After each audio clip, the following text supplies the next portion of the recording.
Well, hello, friends. Mark Holmes here with my buddy Cowboy Joe Boo. And as always, thank you guys for watching, commenting, and subscribing to the Joe Boo Sports Report. Without you guys, this literally does not work. Let's get the football gods up here, hopefully on our side. Guys, wrong remote. Did we get the right one? Boom. Uh-oh. We might be in trouble. There we go. Don't want to lose out on the football gods here. Hope everybody is doing great. I see Carter Rock Nix. I see Lewis. I see Bleeding Blue. I see Tamira Parker. How's everybody doing tonight? I hope everybody is doing great. I am happy to be here with all of my people. Tonight we're going to be doing the drawing for the Dak Prescott shirt. Everybody who went ahead and made a donation and stuff and friended me on Facebook, thank you so much. We're going to get to that a little bit later. Right now, what we're going to do is we're actually going to go through and we're going to watch this clip, this interview of DeMarcus Lawrence. He's one of the best in the business, getting a Right new here. big fat contract from the Dallas Cowboys. Well-deserved. DeMarcus Lawrence from the Dallas Cowboys here on the Rich Eisen Show. How are you, DeMarcus? Hey, how you doing, Rich? I'm doing great. I just don't know how I could be any better than you right now. Man, I'm just trying to live up to your name. Oh, stop. Now, I don't put people down on the ground. I lift them up. That's what I think I like to do for a living. Congratulations to you. What does this contract mean to you that you got, DeMarcus? Oh, man, it means a lot. It means a lot to, me, to what I can bring to the Cowboy organization. And just means I'm a part of a family. Once again, I love the game of football so much. So the money, it's just supposed to, really comes with how you play the game. So I'm just truly blessed to just be in this, position in my life. So what's your relationship with Jerry Jones been like throughout this process? Yes, me and Jerry ain't really, talked that much through the process. I was just going to let, Dave handle, all the contract numbers and stuff. And, my job is only to play football. So we really weren't having no discussions but, me and Steven had a couple of discussions. It went very well. And, that's how we got the deal done. So very excited. You're referring to David Cantor, your agent. So how are you feeling right now, DeMarcus? What's going on with you physically here? Man, I'm still in, a little disbelief, but I'm excited, but, I don't want to get too ahead of myself. I know I got a lot of football left in me, so it was all about, making enough, and securing enough money, to take care of my family for long term. So that was, my whole point with the contract, but it really wasn't about the contract. It was really about, the team, believing in me and, trusting into what I can bring to them for the next 5 years. And the Cowboys did that, and I'm, honored and, truly blessed to, still be a Cowboy. So are you going to have surgery Wednesday on your shoulder? Is that happening? Yeah.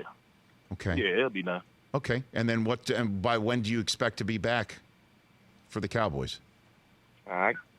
I can't put no timetable on, how long it's going to take me to recover from the surgery, but shoot, I should be back before the beginning of the season. Okay, so you're hoping, will you be back, do you think, for any preseason? Or do you just think the first game of the season is a date that you're circling to be on the field with a star on the side of your helmet? What, you want me to play preseason too? I don't know. I just know what Cowboys fans are going to be saying. They're all fired up, and they're nervous you won't be ready for the season. And, I don't want to put you in games you don't want to be in, DeMarcus. See, the thing with this whole, contract situation, and everybody wanted me to get my shoulder done. I think they keep forgetting that I played with, a broken back 2 years in a row. And I don't think the pain in the shoulder can ever match up to the pain that I had to deal with the back. So I don't really think it's going to be an issue. Only thing it can be an issue if I try to rush it, and I hurt it again. You know what I mean? So ain't no need to rush it. I just keep working on my fundamentals and trying to become the best football player I can, and I'll be okay. Couple more minutes left with DeMarcus Lawrence, the Dallas Cowboys, with a big new 9-figure contract from the Dallas Cowboys right here on the Rich Eisen show. So, what did you learn as a team, the Dallas Cowboys, last year that you are going to bring to the equation this year to perhaps go further than the team got last year, DeMarcus? Yes. We just have a lot to build on. Just off, those last couple of games that we had. And one thing I just want to be able to preach to, my guys and, the organization is that we can't start slow. We got to come out the gates swinging, and start this thing off right. Because I ain't going to lie, like when we got to the second round of the playoffs, our legs started getting tired, and, we weren't able to play up to our full abilities because it took a lot out of us in that Seattle game. So we started fast, solidify our place in the division, and we should be okay. Walk me through who becomes a hot boy, DeMarcus. I've heard about the hot boys and this whole process of who decides who's in the hot boys and who's not. How does that work on your defense? I hate that name. Right. Yeah. Hot so boys. With the hot Get boys, it's all about, trying to raise men, trying to raise men off the field and on the field. And in order to be a hot boy, you have to, put in work with your family. You have to.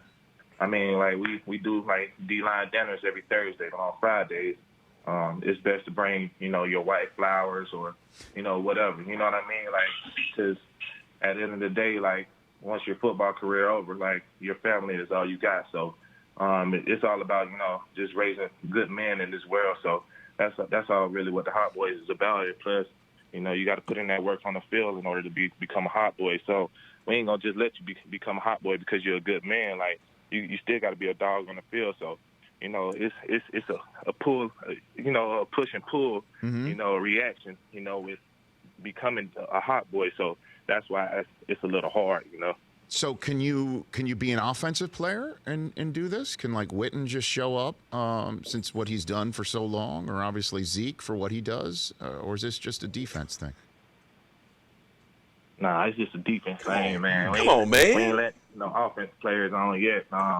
We might come to agreement, see. So, like, it's just I just cannot, vote somebody in. It has to, all come from everybody in the group. So once we, initiate you into becoming a hot boy, like, you have a vote too, So it's not just no one-man show. Okay, 2 more questions for you, DeMarcus, because I know you got to go here. And get surgery. Do you want to play opening night in New England? A lot of people are trying to see if Dallas at New England would be an opening Sunday night game with the banner raising. Would you want that? Opening night in New England? Yeah, for Dallas. Yeah, I'm definitely ready for the challenge.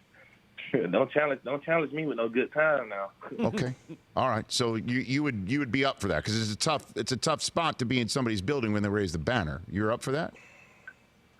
Oh man, I'm up for anything. Okay. Jerry said he wanted a word daddy, and I'm here. Okay. And now that you've gotten Pizzade for the first time in your career, what are you going to spend the money on? Is there something that the first thing that you're doing with some of the newfound cash for you, DeMarcus? Not necessarily. Save it. Basically, just helping my fam out, and I just put the rest back.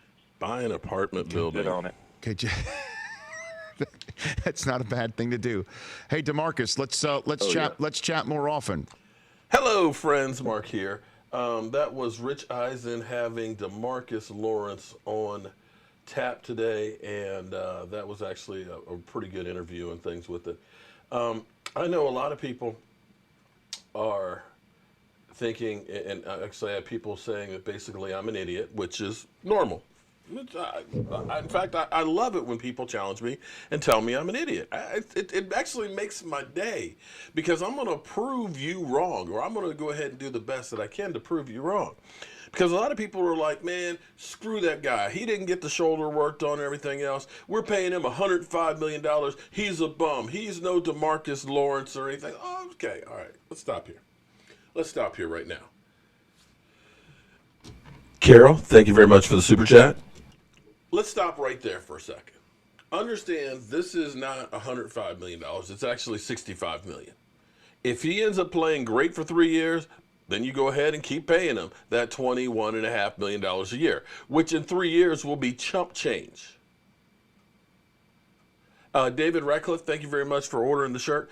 If you actually order a shirt, and I hope that you understand this, if you order a Joe Boo shirt or go to Joe Boo's Teespring store, use capital POWER, power 4, number 4, and you get a 20% discount. So the proceeds go to help upgrade the channel. And tonight, you know, I'm feeling proud here. So far, I haven't seen anybody say turn up the volume or turn it down or anything like that, or it's I think it's actually going pretty good. And I've actually got 1, 2, 3, 4 different cameras that are actually working on here tonight. So I'm working on trying to get this stuff together, and hopefully I'm going to try and see if this weekend I can get my boys together, get E2 Blue, DMV Dallas Cowboys, get my man Vosh, and get Law Nation, and we start doing a draft show with all the different cameras and the setups that we have. We can go ahead and start doing stuff and make it really, really good.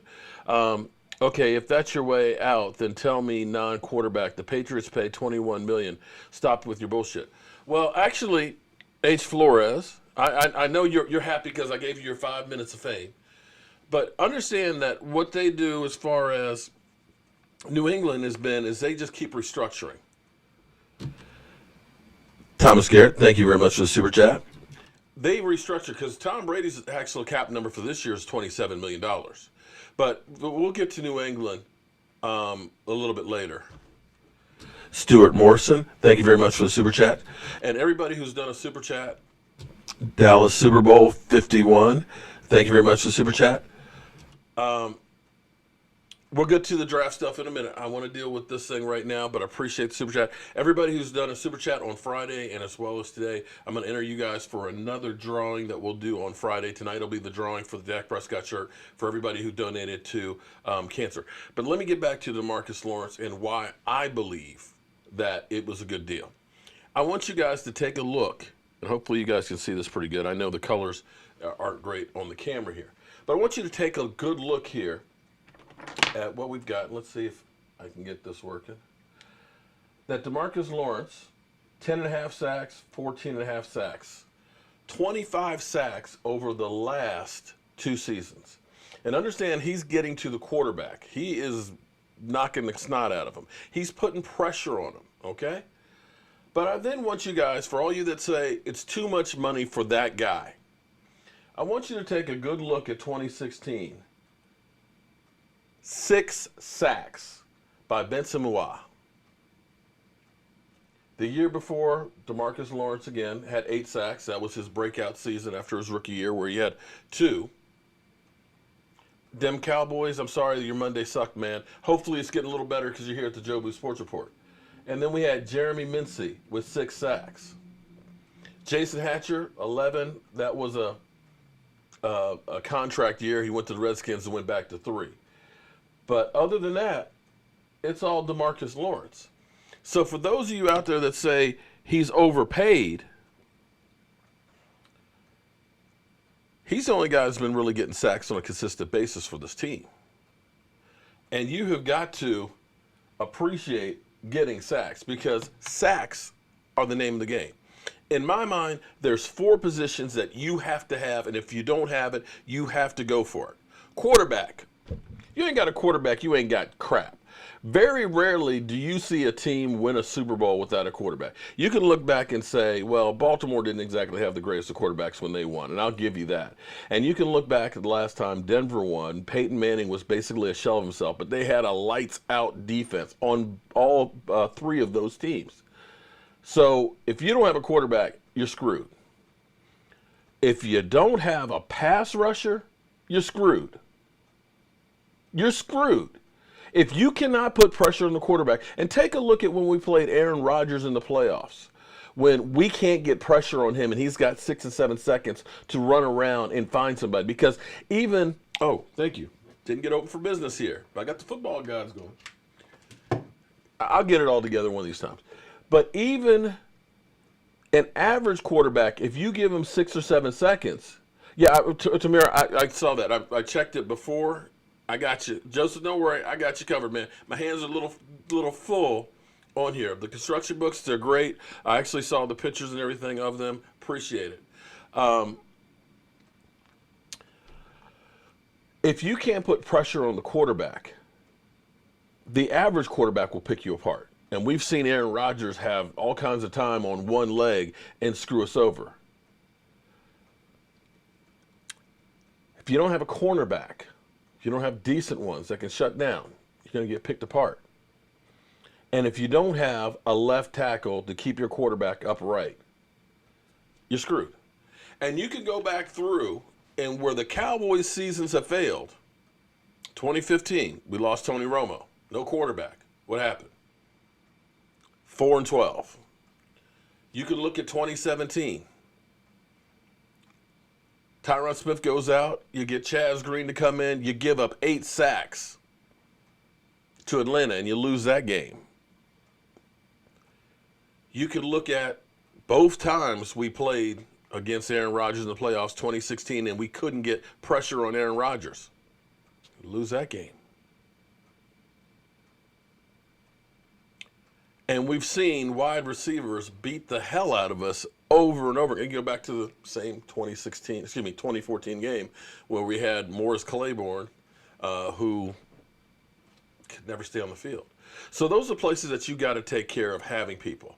And right now, we got all those guys. Now, the only one that might be a little shaky might be Tyron Smith because he's going to miss a couple of games, but you got a capable backup. But here's the last thing I'm going to say about DeMarcus Lawrence. Let me see if I've got the clip here. I want you to look at this, and I've shown this in another video before, and I'm loving that I got my little tools here. Okay, this is one of the things that the Cowboys love to do. Most of our sacks don't come on one-on-one battles. What they try and do is they try and do a lot of misdirection. They like to use speed, which is why the Cowboys have this model of their defensive linemen and defensive ends. They like guys that are tall, kind of lean, and fast. Why? Because they don't want the big fat guy who's plugging up the middle. They want a guy who can also move athletically. Because on this play right here will show you all you need to know about why you need to keep DeMarcus Lawrence. What you're going to do is you're going to actually take the tackle. He's actually going to rush outside here. This is a twist stunt, okay? DeMarcus Lawrence is going to go inside. What this does is it confuses the offensive lineman. You've got to be able to react and pass a guy off. If I stick with this guy, we're going to run into each other, and somebody's going to get free. Carolina, knowing that DeMarcus Lawrence is the guy we don't want to beat, what they do is they say we're going to take our tight end, and we're going to have him chip. We're going to have him just kind of give a little extra shove before he goes out in the pass route to try and slow him down. Pass him off, get him off balance, make sure he doesn't go too wide to help out the tackle. Okay? You got that now, right? So the idea for Carolina to stop DeMarcus Lawrence is to put 2 guys on him. 2 guys on DeMarcus Lawrence. The Cowboys are doing a twist stunt to confuse them. And what happens is, when they go to try and pass him off, he's going to split the double team. And let's go ahead and watch. They actually broke this down on here as well, so it's going to stop and start. So let me get out of the picture mode. But this is textbook. So again, they're highlighting DeMarcus Lawrence over here. Let me get you all the way up on the screen so you can see this good. Boom. He gets chipped by the tight end. He's now straight up on the tackle, working his way inside. Our tackle is working outside to make sure that Cam Newton doesn't have a lane to run. He pushes off the guard and takes the sack. Guys, you just tied up 3 players. You just tied up 3 players on that one play. On that one play, your end tied up 3 people. No, the drawing has not happened yet. We'll do that in a few minutes. Come on. We're going to build it up a little bit here. We're going to build it up, Miss Jackie. Let them know We still have all of these names, and Bruce Durham, I just got yours as well. It's 54 of you guys that ended up donating to Dak Prescott Stand Up for Cancer. It's well appreciated, and it's making a difference, hopefully, for stopping cancer, because cancer is a mother. You should burn. Matthew, the average kid, you should burn. Are we talking about me burning? I'm trying to understand that. Is that our buddy Matthew the troll? Have you decided to come up with a new profile? Matthew, the average kids, you should burn. Okay, I have no clue on that one, but whatever you guys want to say. So that's why you want to keep DeMarcus Lawrence in the fold. Now, the problem, of course, is because he ended up waiting to get that thing done. Melvin Jackson, thank you very much for the super chat. The beginning of the season could be in doubt. Stephen Jones went out there and said it's 4 to 6 months recovery time. I kind of thought, I'd heard 3 to 4, but in looking at it, knowing that he's an athlete, mostly athletes can get back a little bit quicker than others.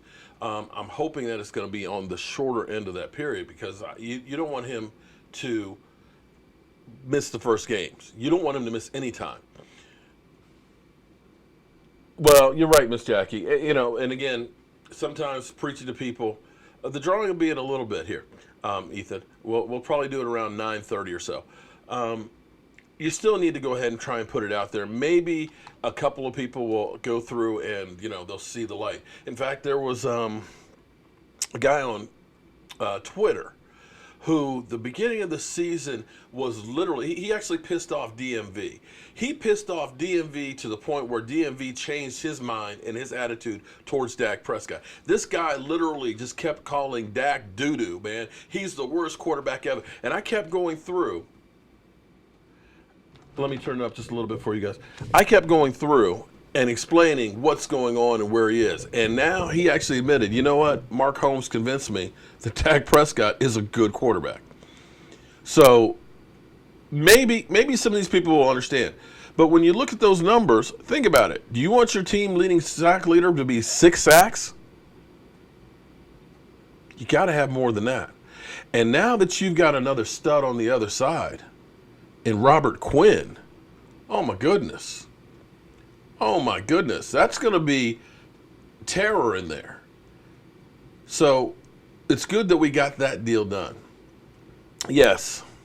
Well, I'm going to tell you, Stello, here's the thing with New England. What New England has learned how to do, they've got a great coach. Let's make no mistake about it. But they've learned how to use the system. The system being now compensatory picks. Nick, thank you very much for the super chat. Here's what's crazy. New England won the Super Bowl.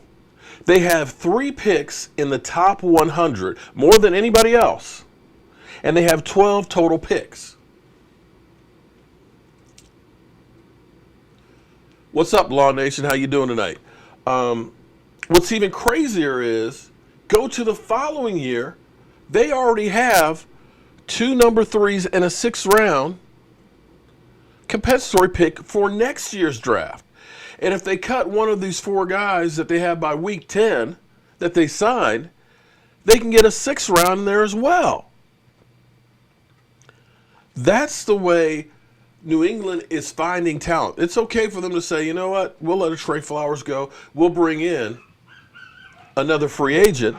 And if they play really, really well and they go get paid elsewhere, we're going to get a compensatory pick. Because the reality is, with the draft, I will still say it's a 50-50 crapshoot with anybody that you pick. The fact that we got Dak Prescott, even you Dak haters, honestly, did you think that Dak Prescott would ever start a game for the Cowboys as his 4th round draft pick?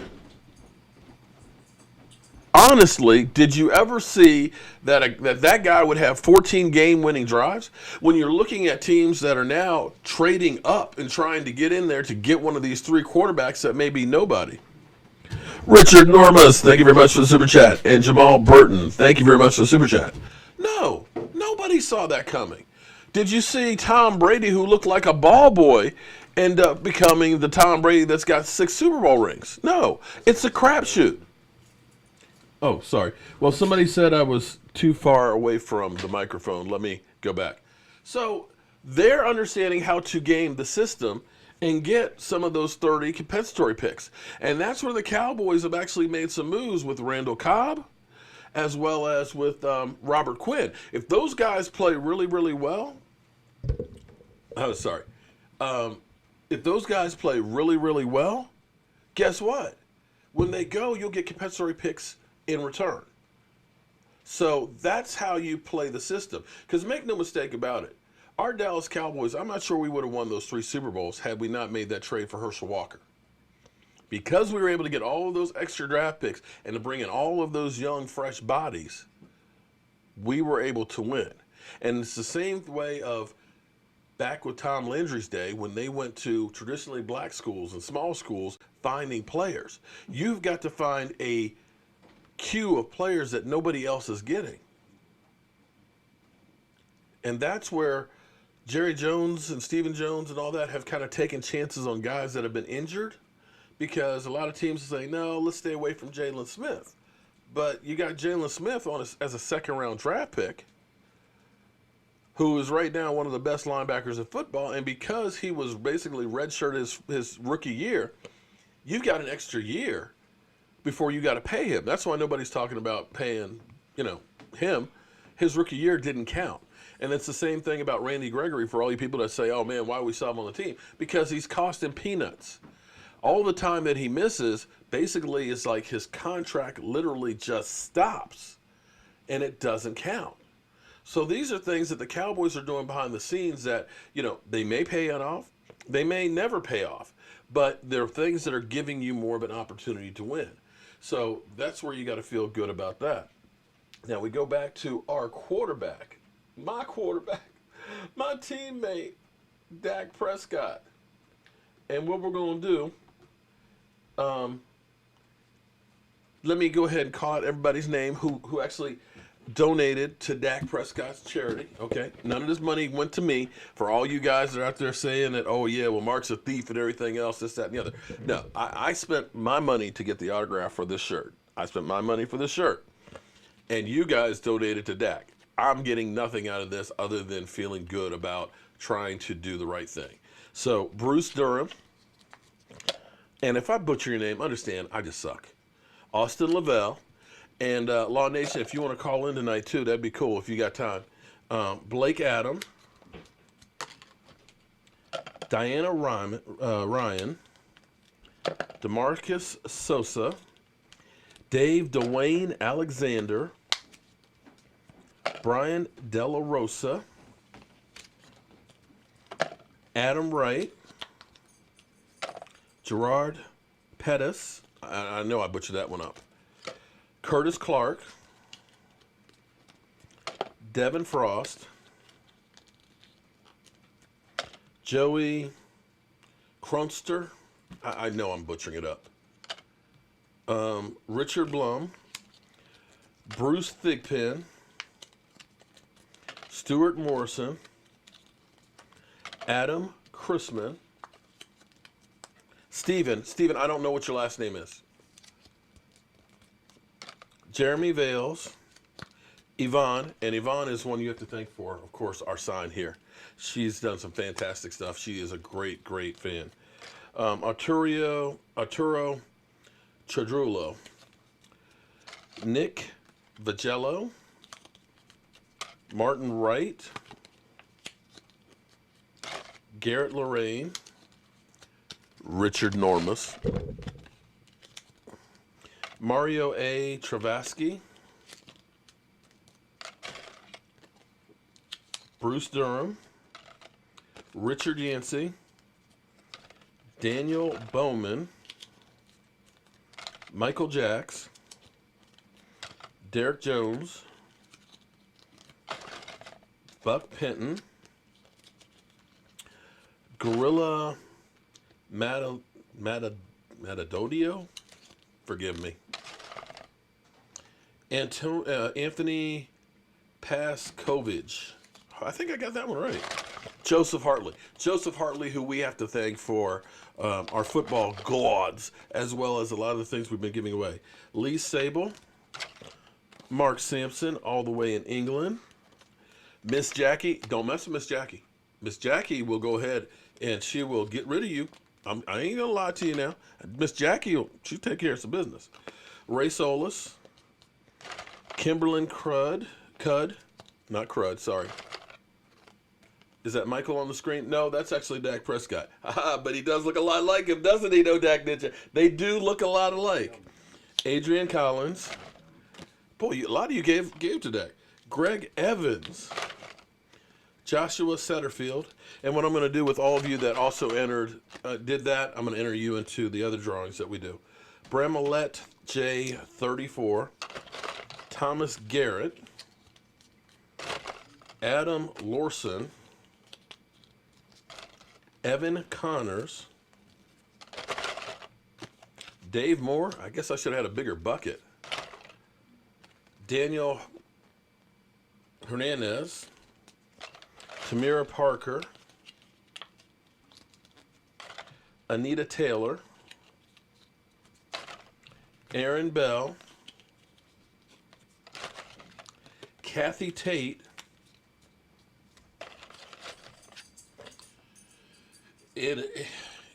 Inru Harvey. Okay, I butchered that up. As soon as Michael comes back, we'll go ahead and let him pick one of these. Danielle, what's happening? Okay, so when Michael comes back, we'll let him pick out the winner chicken dinner. But let me go through and at least, I want to at least acknowledge this. This is, to me, is really kind of cool because you know how much I love you guys. Get the right camera angle here. All of you that, and if you did donate too, still send me a friend request and let me know that you did, because all of you guys are, look at this, all these are now Facebook friends that went through and donated. This was the easy way to figure out who donated, because this is actually the site for Dak Prescott. Their goal was to raise $10,000. They raised $10,600 and some odd dollars. So shout out to all of you great fans out there. And this is the thank you from our quarterback. Everyone, thank you so much for your donations to Stand Up to Cancer. Your support, your stories, and your dedication to ending something like cancer has been so inspiring to me, and I thank you all for it. I just ask that we continue to donate and continue to make this change, because every dollar counts to making this world a place with more cancer survivors. Thank you. Hey everyone, thank you. That is a special thank you from our quarterback. So, while I'm waiting for, excuse me, while I'm waiting for Michael Anthony to come back so we can get that together, we will talk a little bit about Dak. Don't need Dak. What the?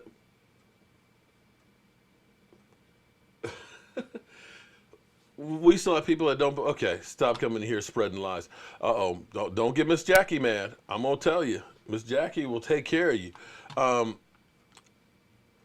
I know we got people that don't like Dak, in the same way we had people who didn't like Tony Romo and things. But you know what? Those who say get rid of Dak, I'm going to ask you, who do you want? I remember I've got this troll. What's happening, Stephanie? How are you doing tonight? I got this troll who is forever talking about how bad Dak is. And I had said, well, who would you rather have? Oh, I'd rather have Super Bowl winning Carson Wentz. And I'm kind of like, you know, Carson Wentz never played in a playoff game, right?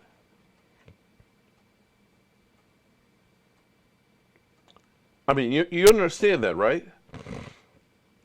You understand that Dak Prescott in our division is 13-5 in 3 years, right? And you may love the deep ball. And let's understand, people love seeing the deep passes. I get that. I understand that completely. But understand, the biggest key is not turning over the football, taking care of it. And if you look at what we did in the first half of the season last year, where we literally wiped the slate clean on wide receivers.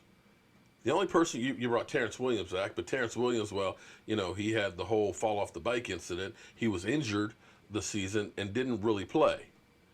Then you had, Cole Beasley, who had actually a lot of catches and stuff, but Cole Beasley is that slot guy that's not going to go to the house. You didn't have a true number one. Michael Gallup was a rookie. And the thing that everybody who is right now thinking that the Cleveland Browns are going to be a Super Bowl team, you have to understand that you can't just show up and think everybody's going to come together on day one and know what they're doing. We got lucky with Amari Cooper. I'll be honest with you. I had no idea Amari Cooper would have walked in the door and would have been able to play the way he did. That's a rarity. That's not the norm. So part of that was Michael Gallup's a rookie. He started coming on as the season went on. You got Amari Cooper, who all of a sudden made things a little bit better because he was opening things up because defenses were worried about him. And guys got better, like Blake Jarwin started playing better as the season went on. So if you take it in 2 seasons, if you take, my Skype's not, let me turn it on, Law. I'm sorry. It's not on because, I'm an idiot.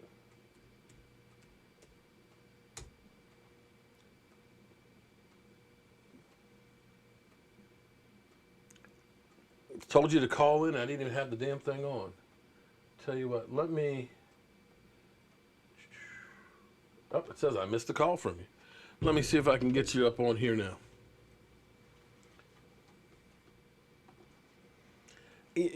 I'm working on getting better with this thing. It's a lot of work to do this, right? Look at this. I got the camera down here. Law Nation. What's up? Man, the sky, and I just hope it don't start falling down, man. We got the 80%. Yeah, I know you're looking and trying to figure out, what am I doing? I'm trying to set the camera up so you can see. I'm still getting reset up from being out in California. Now you can see me there, can't you? Yeah, I can see you now, man. Okay, so everybody, we got my man Law Nation in the house here, and hopefully I've got everything hooked up. How are you doing tonight, man? I'm doing good. Let me mute the other deal there, and hopefully we all can be on the same page. I need a secretary. Yeah, I need somebody. I need Michael to come back so we can go ahead and do the drawing, because I know I got a bunch of people in here that are waiting. They're like, I want to know who's going to win the Dak Prescott shirt. What's your feeling on DeMarcus Lawrence in the shoulder? It's going to take 4 to 6 months for it to heal. I mean, for as far as rehab. And as far as the information that I looked up, outside of that, he can't even do a bicep curl or anything like that. He can't put any pressure on it, because the worst thing you can have to happen to him is to have a re-injury. Mm-hmm. Yeah, because basically what it is it's, and if you don't know, it's basically the socket for the shoulder, where the cartilage in there and stuff gets kind of, worn up or rough. So they're going to go in, clean that out. And if you end up messing that back up, you're going to basically start all over, and you don't want to start all over. So with that being said, you think you're going to be ready about middle of September? Because our first game isn't until, I think, about the 15th. So that gives us a little bit extra time. Yeah, give us a little extra time. But I think that by him not having strength and workout conditionings as far as that side of the shoulder, most of the time, baseball is not like a contact sport like football. No, without a doubt. Normally they have those type of injuries in baseball. So the timetable is different. It's going to be one of those things, as high as pain tolerant it is. Yeah. And his flexibility, from all the research I looked up, you lose a little bit of that, 15 to 20% of that. So you lose it. And it takes you time. I don't care what surgery you have, that it takes time for you to get back to trusting it as well. When I had my knee scoped out, the first couple of times you step on it, you feel a little twinge in it. You're still kind of favoring and things like that. It takes a little bit of time before you just go ahead and just let it rip. And you got to realize the wear and tear of pushing off of guys. Now, if there's any good news, is he's played with it the last 2 years, so he's been used to playing with pain. So as long as it's not damaging it, hopefully it won't be so bad. I'm hoping. Right. But at least we do have Robert Quinn on the other side. Yes, we have Robert Quinn on the other side. A lot of people thinking that Dorrance Armstrong can play the left end. Dorrance Armstrong is also a right defensive end. So you got Torrance Armstrong, right defensive end. Quinn is right defensive end. The only other option would be the tweener guy, is Tyron Crawford, who can play right or left, who can also play inside. He's been like this Swiss Army knife for us for several years. Although he don't give us the level of production that we really want and dream for, but he's been consistent. That salary. Right. So it's got to be the moment for Taco. We need some hard tacos. I tell you, it was actually sad when we were at the autograph signing. It was cool because they bring so many Dallas Cowboy players. We saw the playmaker there. We saw, of course, my quarterback, Dak Prescott and stuff. And they have the signs made up for each of the players, so you know which line and when they're up and all that. Right. And they're all printed up all nice and pretty. Tacos was handwritten. It was handwritten. I was just like, damn. I'm hoping that he just sees all of this and that he takes it to heart and says, I'm gonna man up and show you guys something. Yeah, but he's part of the new millennium. They are very sensitive, and they do read a lot of Twitter. whining last year. Yeah. So the new millennium, and no, I'm not trying to shoot any shade at the people that's in the chat box, but the new millennium, they're a little bit softer, you know what I'm saying, than the old school guys who like to prove it, and Ooh, yeah. It's just how it is. That's how I look at it. It's Twitter deal, like the ABs of the world. I know you heard about the Steelers situation, and Juju Smith-Schuster and all those situations. Good luck, Raiders, with AB. Yeah. I just look at that whole situation and say, you know what, that thing is going to get ugly. Because you're sitting here, you got AB, you got the big contract, you're away, but you're still talking about the Steelers and everything else. What is going to happen when Derek Carr misses him a few times, or the offense isn't producing, or they're not winning? That's a powder keg. It is. See how blessed we are, Cowboy Nation? Yeah. Like the Aaron Rodgers situation. Boy, we blessed, huh? Oh my God, yeah. You know what? Dak he's a team guy. And I've heard this from people from the NFL. That like I said, I've never met Aaron Rodgers. I don't know him that or anything. Dick Enormous, thank you very much for the super chat. But what I've heard from some people that work with the NFL is Aaron Rodgers is an asshole. He is hell to work with. Yeah. Okay, and he will throw you under the bus. And if there's anything to the report we heard about, basically from day one, he didn't like McCarthy and basically threw him under the bus and stuff. You can't have that with a quarterback. Right. You need that guy to be able to bring people together and get them to say, I'm playing for you. If it ends up meaning that I got to play injured or hurt and all that just to give you that extra bit so we can win, you do that. But the stuff you hear about Aaron Rodgers and AB and these are guys, I'd rather have Aaron Rodgers. No, I don't think I want Aaron Rodgers or Odell Beckham either. Yeah. That whiny privilege mentality. He was mad for the fact that Mike McCarthy, whatever this man's name, passed him up when he was offensive coordinator for the 49ers. Man, come on now. So you're holding he had no dealings with that. Yeah. So yes. Yeah, that's just kind of ugly. I'm happy that we are not dealing with that whole situation and stuff. And I'm still waiting for Michael to come back, everybody, to go ahead and do this drawing. If he doesn't come back soon, I'll just have to draw it. But, then, of course, somebody's going to say I cheated or something, but I don't even want to hear that. All right, so Stephen Jones, I always say pay attention. Forget what Jerry says. Just take it with a grain of salt because Jerry is, the nice guy, the lovable story and everything else that you want to hear. Right. I said pay attention to Stephen Jones because Stephen Jones doesn't speak a whole lot, but when he does talk, you need to listen. So he was basically saying that, we know we need to pay Dak. Hopefully we'll sit down in a room and we'll just kind of get this thing done. But he thinks that Dak's got to understand you need to take a team-friendly deal so we can surround you with players around you. What are your thoughts on that? I believe that the Joneses are waiting for to see what Carson Wentz is going to get paid. They're going to wait to see what Russell Wilson. Yeah, Russell is. Yeah, he's another one who's getting a little antsy right now. He had his date of the 15th. The teams, they ain't anywhere close, so that's not going to happen by the 15th before they start working out. And it'll be interesting to see if he shows up for the voluntary workouts or not. But Russell will get paid. He'll get paid more than Aaron Rodgers. Yeah, so those two guys going to set the market for what Dak Prescott is going to get paid. My thing is next on the deck True will be Blue fan, Amari thank you very much. Cooper. Yeah. Yeah, Amari Cooper is going to be the next player. I agree with you on that 100% because that's where they can actually gain some money in the same way we got the $9.5 million Yeah. from D-Law. And that's where people are like, oh, man, you can't pay D-Law. I'm like, no, you need to pay D-Law and get this out of the way. And I'll be honest with you. How do you think it's a good deal for the Cowboys? It's a bittersweet situation with D-Law because we know for sure that he signed for 3 years, basically. But you Guaranteed can walk money away. up to 3 years. You can walk away after 3 years. You can walk away without after 3 years. But to me, I'm just holding my reservation to after the shoulder is done. Man, look, you're a contractor, right? You worked on contracts before, right? Yeah. It's a different feeling when you get paid for your job up front before you do your job, right? And I'm not saying I'm not trying to discount. It's just a different feeling, because But here's where I'll disagree with you. I agree with you on that 100%. But here's where I'll disagree with you because here's the thing. I got $65 million, okay, and it doesn't seem to be that most of these football players are satisfied with that.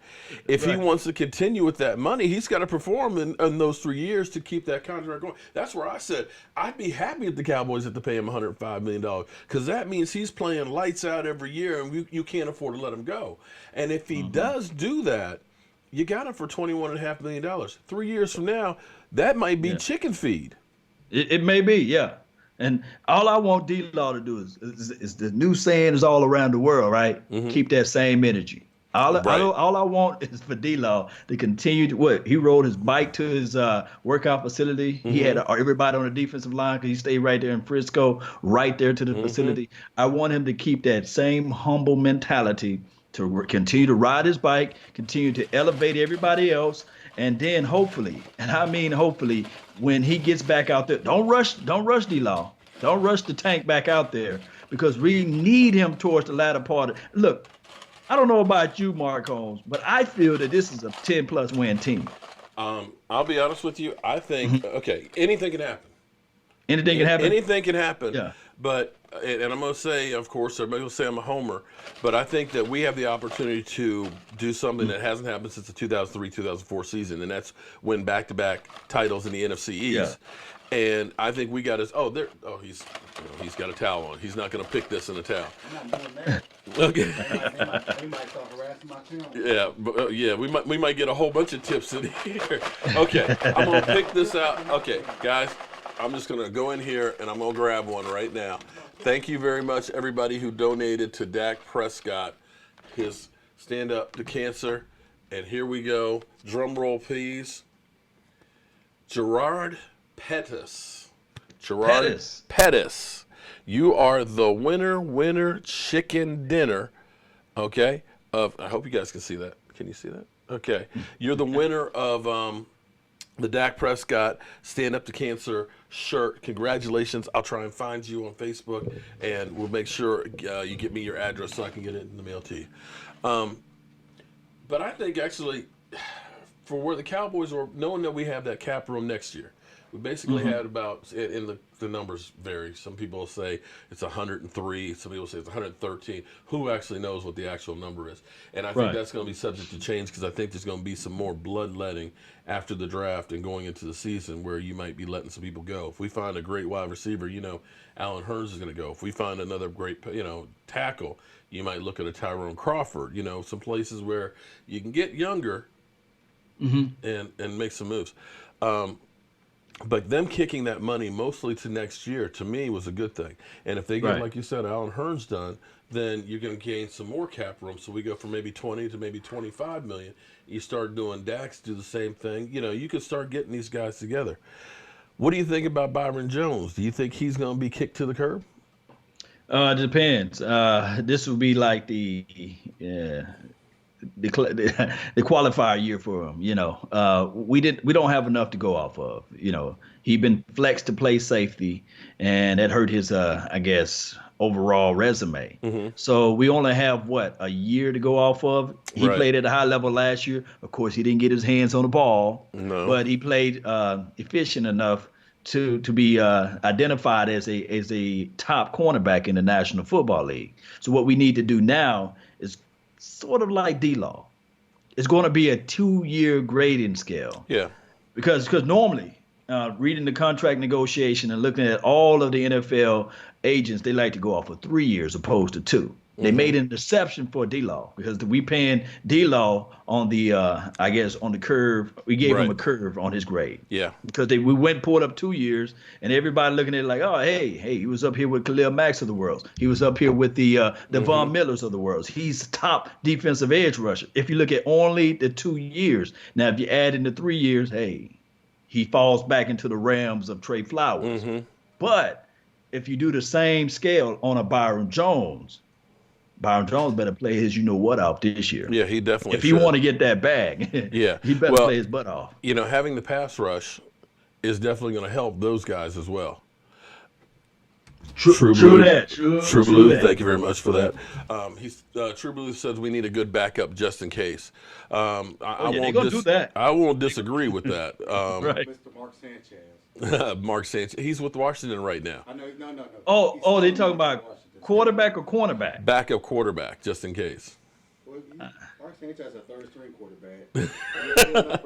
Okay, in my list of priorities right now, it's pretty much if we don't have Dak, I don't know that there's going to be a good. What good backups are there out there? You got to go veteran-wise. There's not too many that are out there right now.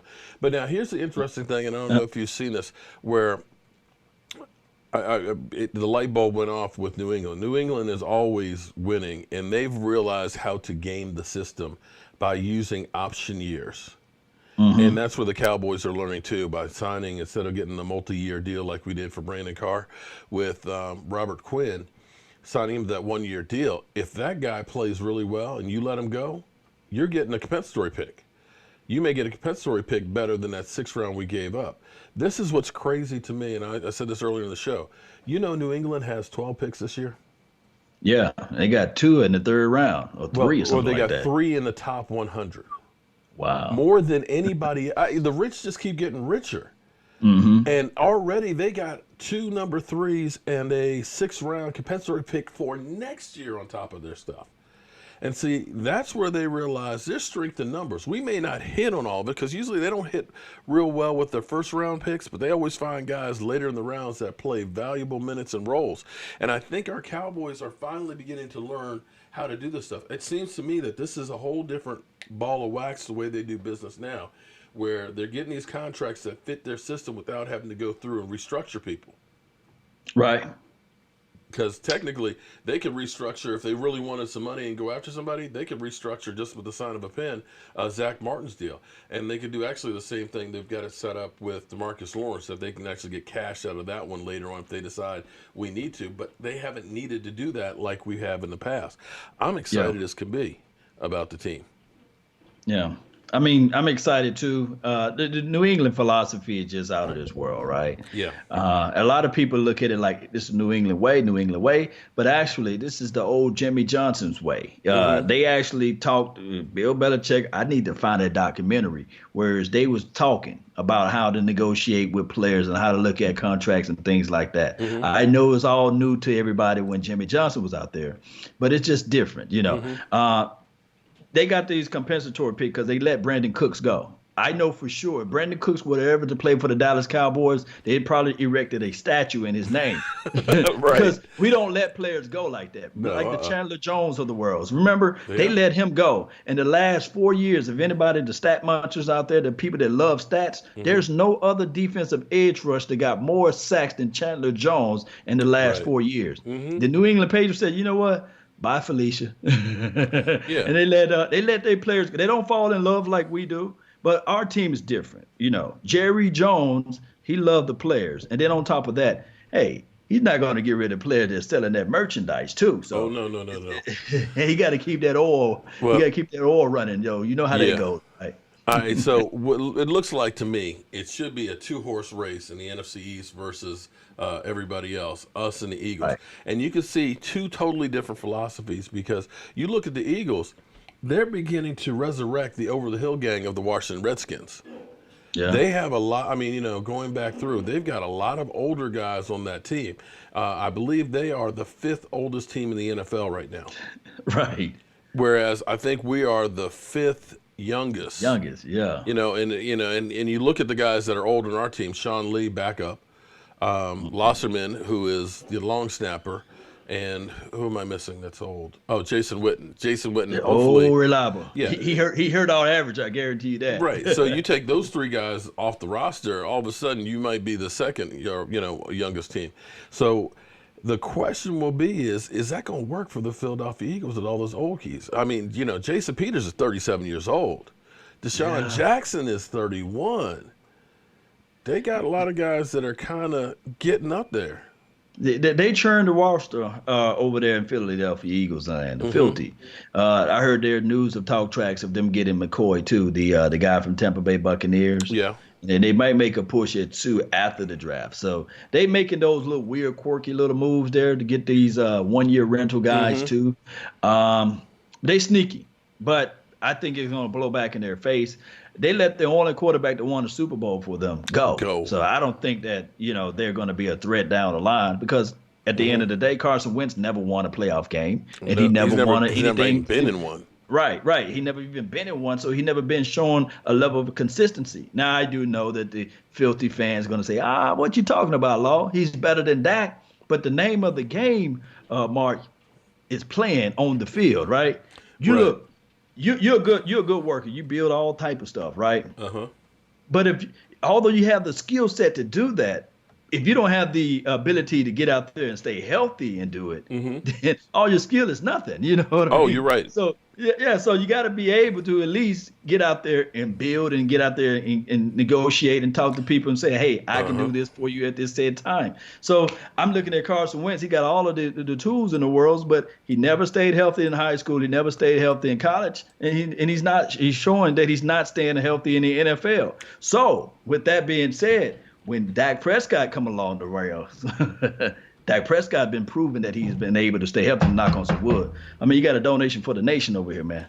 Adrian Garcia, thank you very much for the super chat. Control my admins. Okay, what did my admins do? I'm sorry I missed all that, but I'll check them out. I don't know what may have happened, but hopefully my admins aren't going crazy. Well, we'll have to wait and see if Carson Wentz can stay upright. But, we've kind of gotten – some of the players have kind of squashed it, but you kind of heard a little bit of that.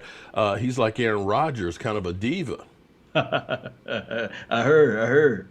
So and I guarantee you that there's some guys in that locker room that are Nick Foles fans that are like, why we let this guy go for this guy who's stuck on himself that ain't done jack crap. So you might look at a whole locker room situation that might be ugly. And that's the one thing, as much as I hate Jason Garrett as a coach, and I know Vash Lombardi that's his guy.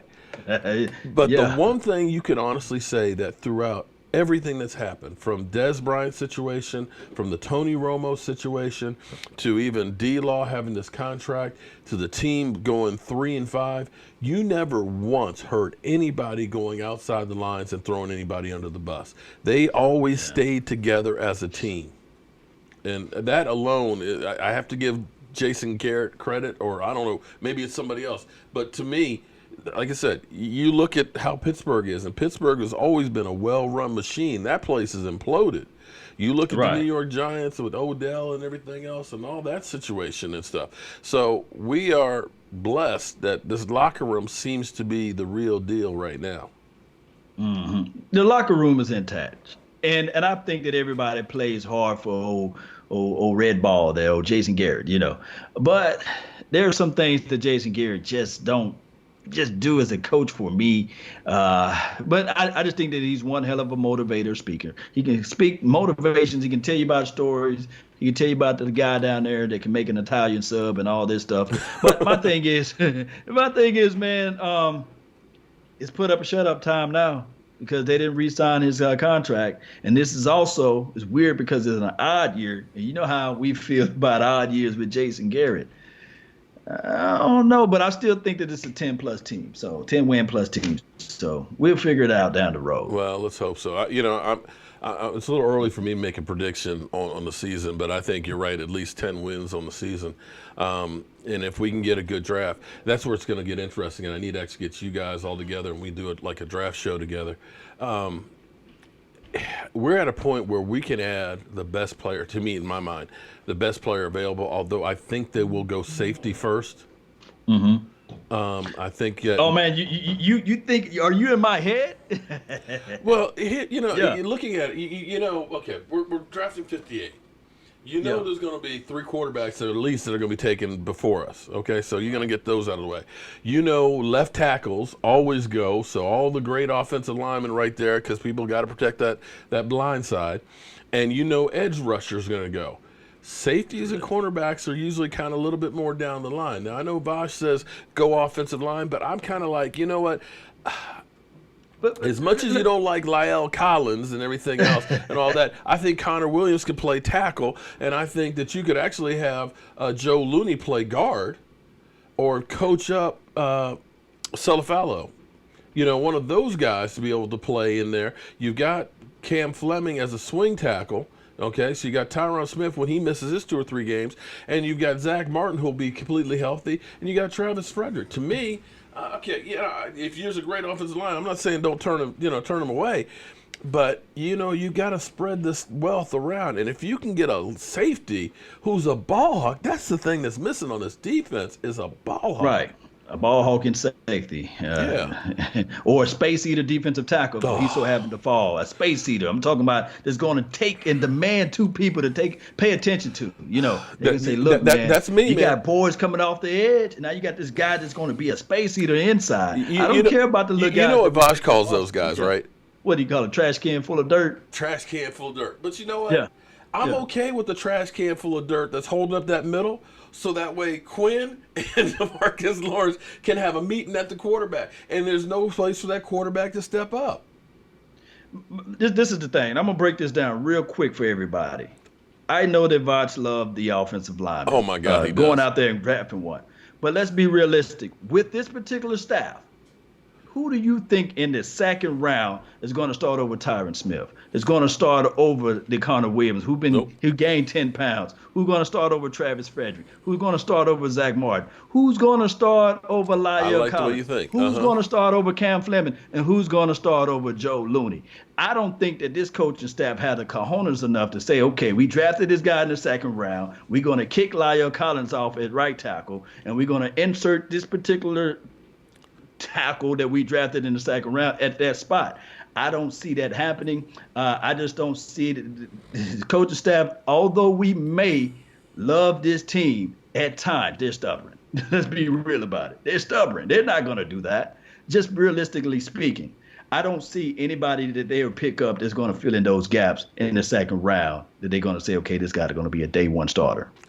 Nicholas Collins, what 4-year quarterback has had this much talent from jump? Last one that did was Big Ben, and please don't compare Dak to him.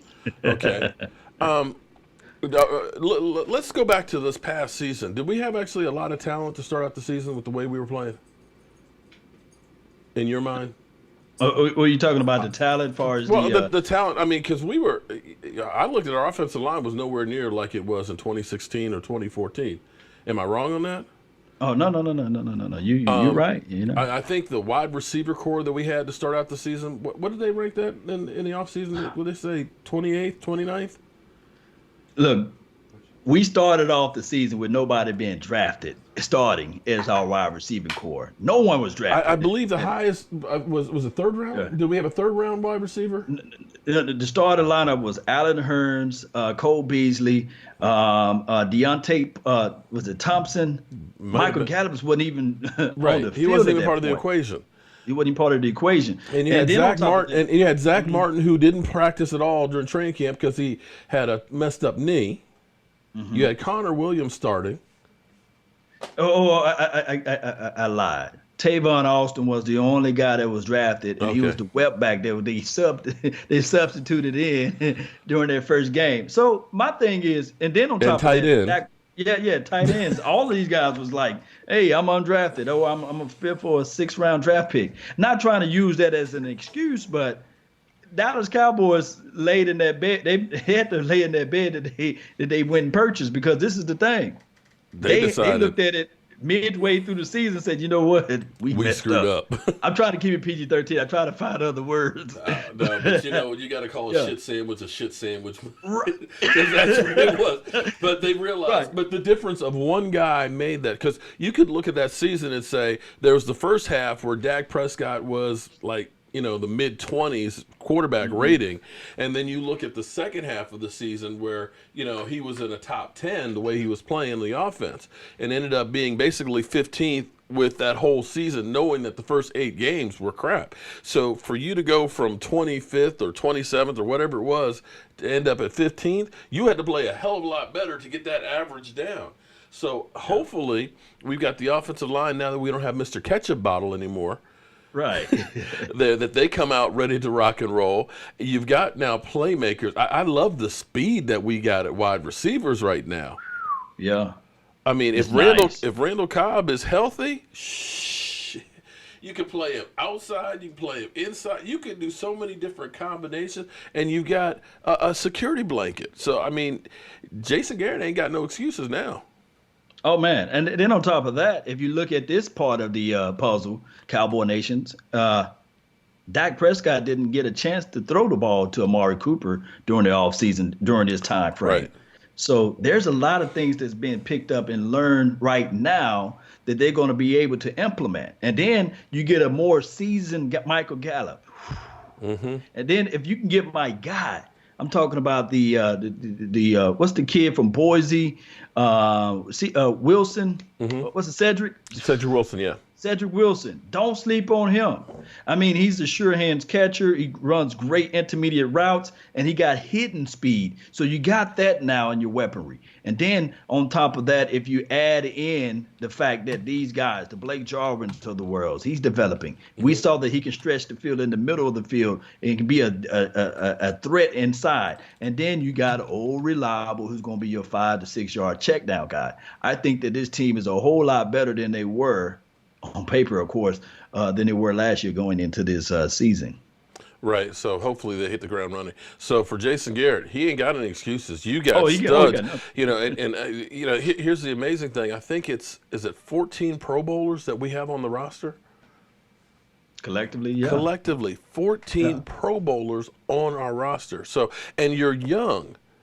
So the fact that our rookie class had over 3,600 plays from last year, they are young, they're strong, they're healthy. And the thing that I truly love that, and the Romo fans are going to get pissed off at me, and I don't care if you do, but the fact that our quarterback, I saw him 2 weeks ago, he looked like he ready to roll.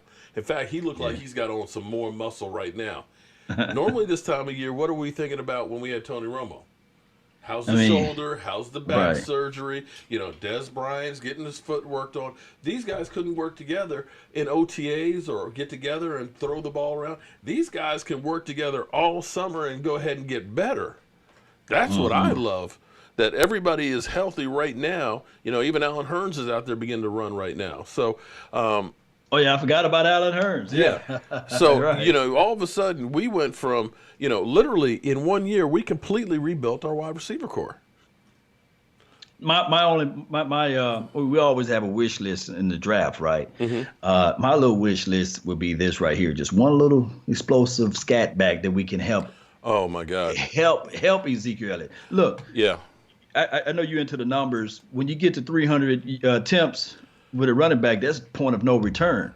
We can't continue to consistently think that Ezekiel Elliott can get 300 yards, 300 attempts every year. I wanted Ezekiel Elliott down to at least 240 attempts, minimum, 240 to 250 attempts. Mm-hmm. And we can bring in a dominant scat back. I love what Rod Smith can do. I love the Jameis Olawale's of the world. Mm-hmm. But I really think that can put this team over the top, would be one of those nice little running backs that can come into the mix and help this team out tremendously.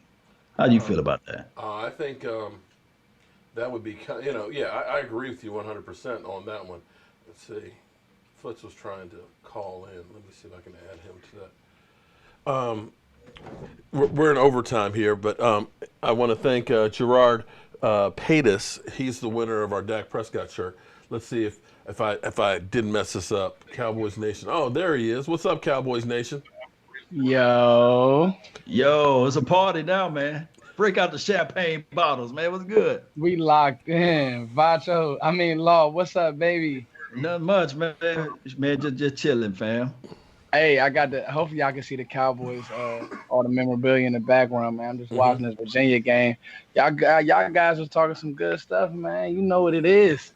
Yeah, well, we got to get actually together. What I'd like to do, maybe this weekend, if not this weekend, next weekend, is we can Skype people in and do like a whole draft show, so that way we can start talking about where our Cowboys go. But me and Law are definitely on the same wavelength here. We're thinking that the Cowboys look at safety first, because I think safeties will still be relatively still high on the board by the time 58 comes around. Look. Before you say something, Foots, I'm gonna tell you right now.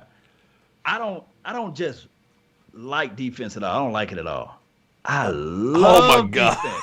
I love defense, man. Look, when I play spades, when I play dominoes, whenever I play on the court, whenever I play football, I'm thinking defensive minded. I'm always thinking about how I'm gonna shut your offense down and make you scratch your head.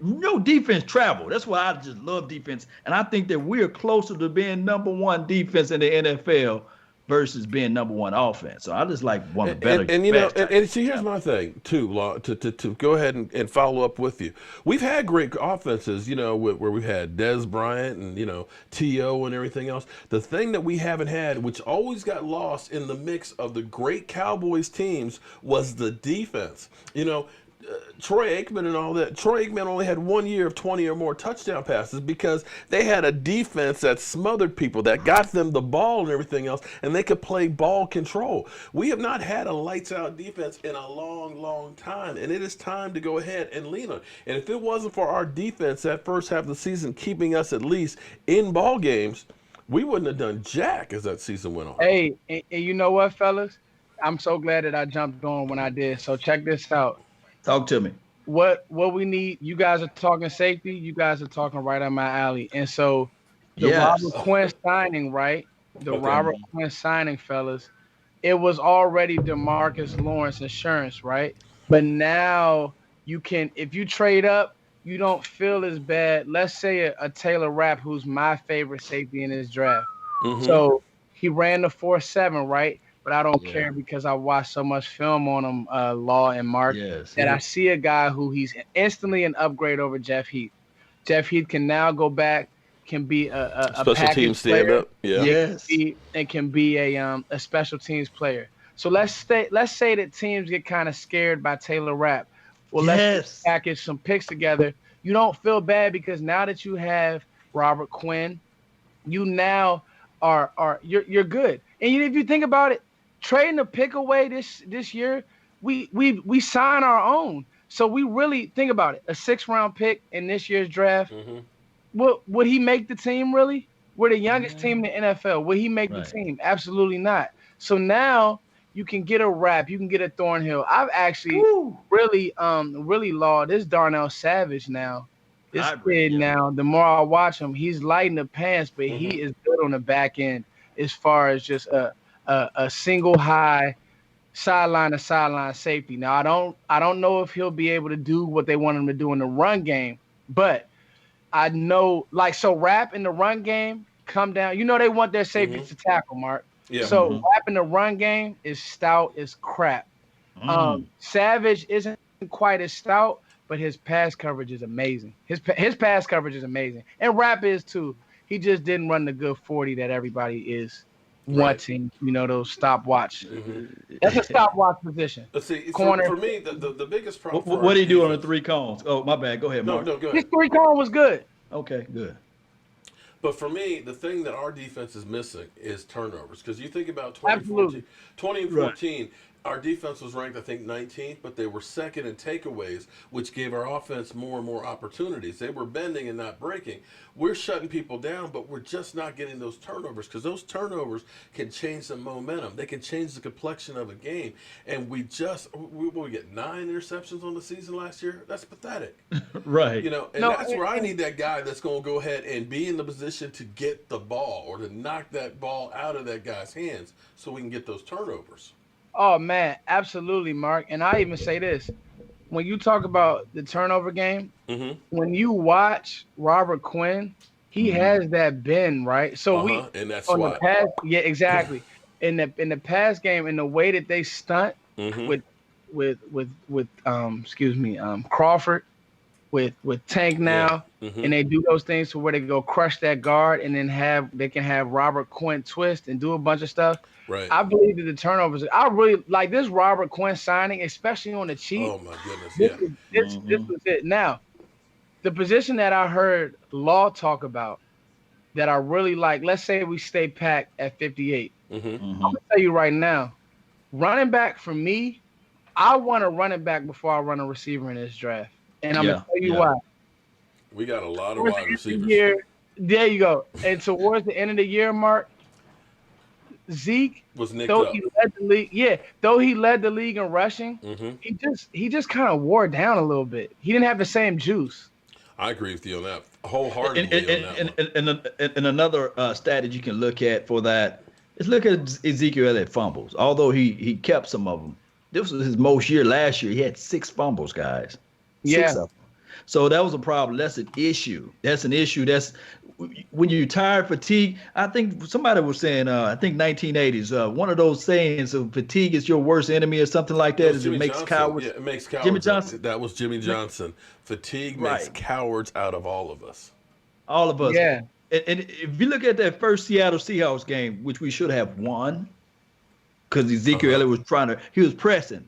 He was doing everything in life. That's a good point, fumbling, going out of bounds, not having the mental focus. I think that if you can get a spell back, and there's nothing wrong with Rod Smiths of the worlds and the Jameis Olawale's, but those two are the same people. And I'm gonna give you a name. I'm gonna give you a name, Law. Give me a good name, man, so I can look him up. I'm gonna give you a name, and a lot of people down on him. I like Bryce Love, especially.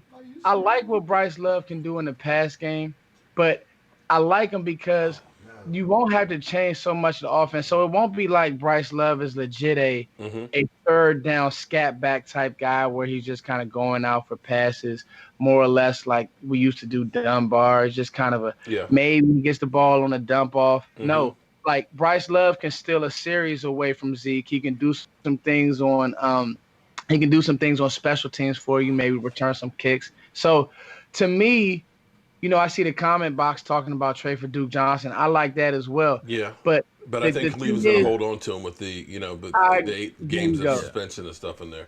Or they may want too much for him.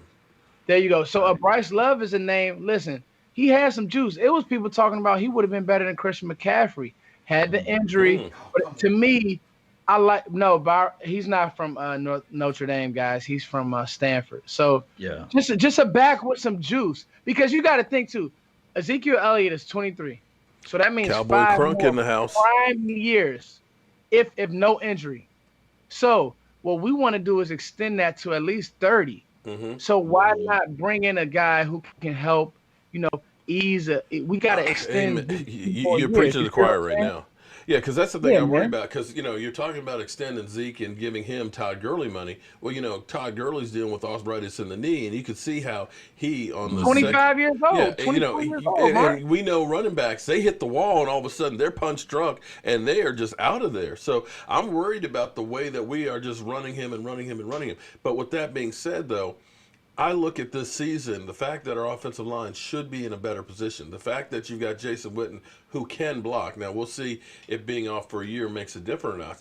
I see them doing a lot of things. I keep talking about 12 package, but to me, I'm licking my chops in 12 personnel. Because you can do anything out of that with the guys you have. If you put, let's say you put Randall Cobb on one side and you put Amari Cooper on the other, and you got Blake Jarwin and Jason Witten there, you get Dak Prescott to read the safety. Safety's in the box.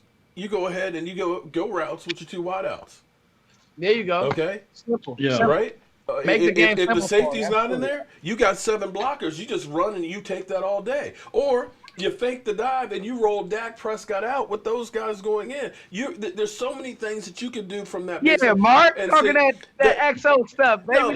But see, that's the thing that when we were in 12 package last year, you knew it was going to be a running play. You knew they weren't going to throw to Rico Gathers. Okay, and you didn't have any tight ends that could catch the ball. Our wide receivers really weren't that great where they were going to be able to win one-on-one battles.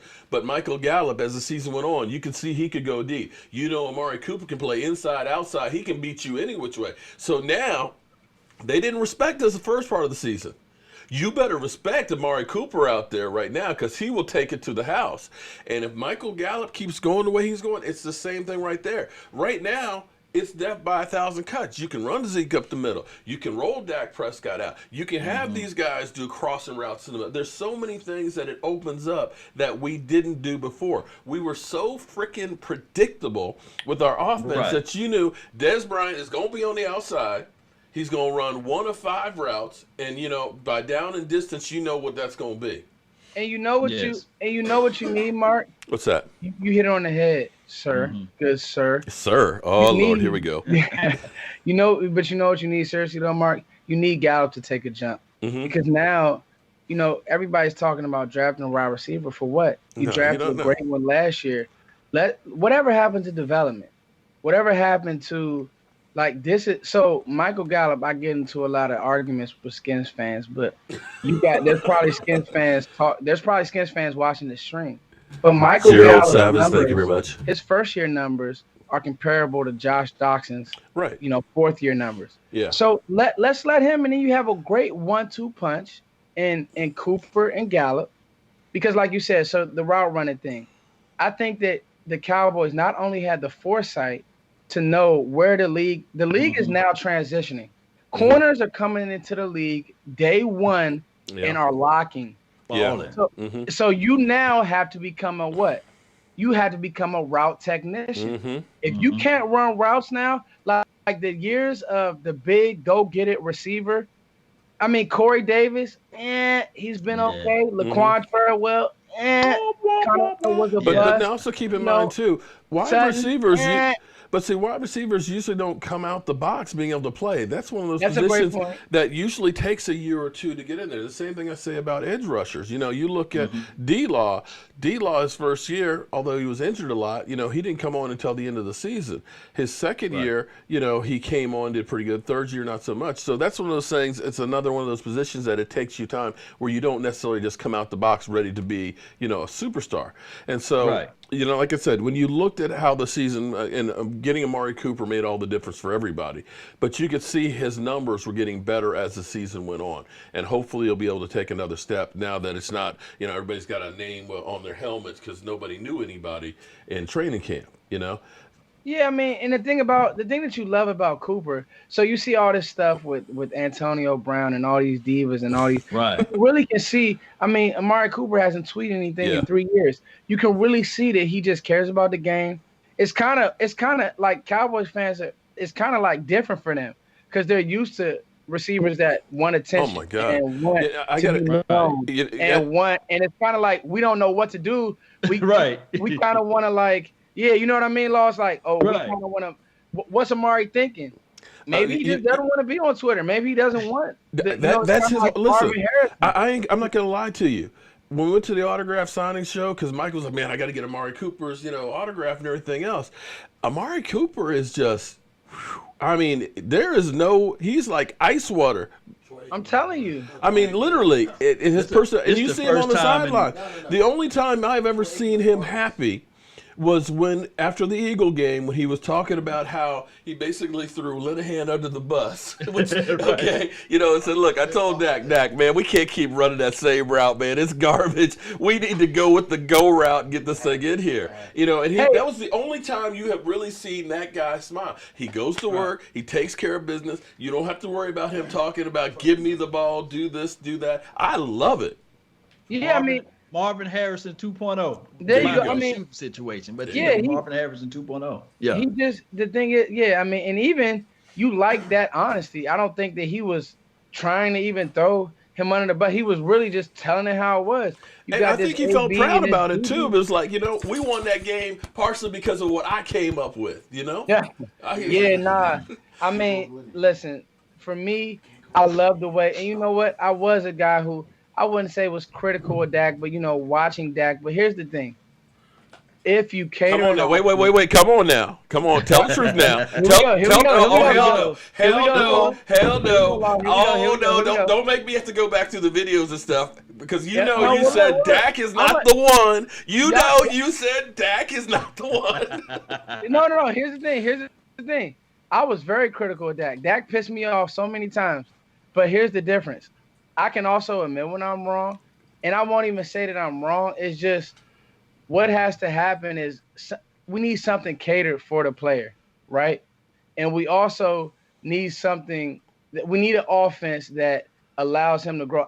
Dak will never throw 300 a year. 300 a game. That's just not his game. But as long as he... Whoa. No. Stop. Talk to the hand. No, hold on. Wait a minute. Okay, because here's what. Stop right there. Because here's what's amazing. Okay, you look at Big Ben and his numbers. Big Ben's average per completion is only 0.2 of a yard higher than Dak Prescott, and he threw for 170 more passes than Dak Prescott because it's a passing offense. This offense that we have is a ball control offense, and we know if you watch the Eagle game, and I was there live with that fourth quarter. And all that ball was flying all over the place. I think he can do it if that's the offense he put in it. But that's not the Dallas Cowboys' philosophy. Their philosophy is we're going to keep the defense off the field so when they get in there, they're a bunch of crazed dogs that are ready to rock and roll, and we're going to control the clock and force the other team to play catch up.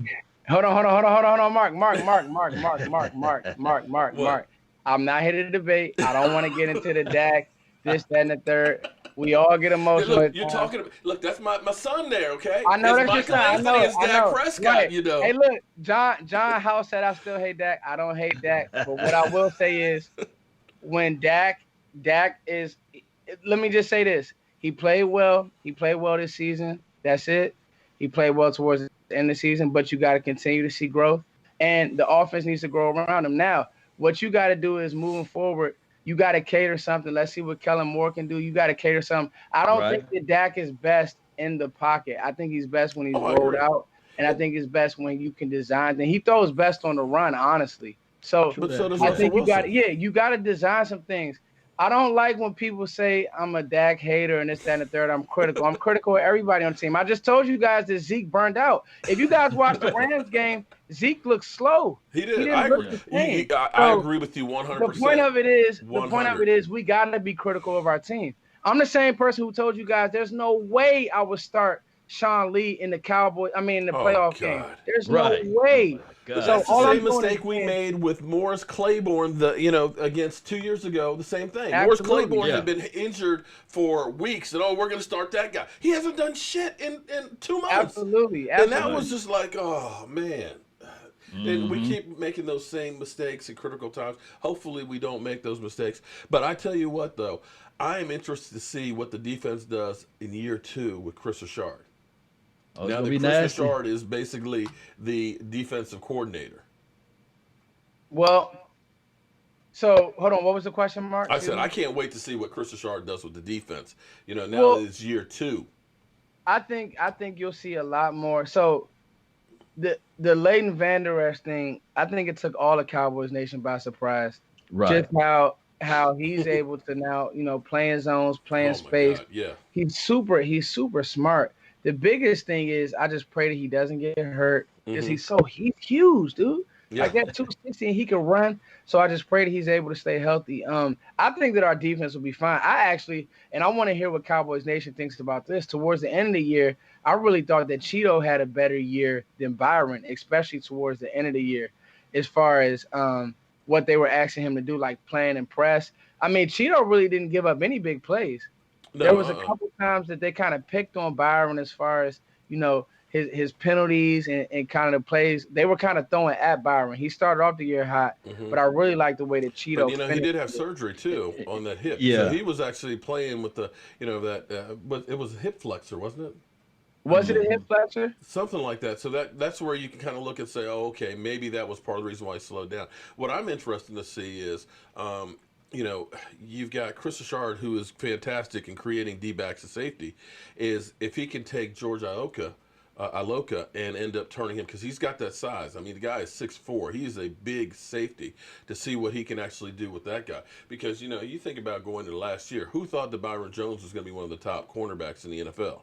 Well, this is when the draft.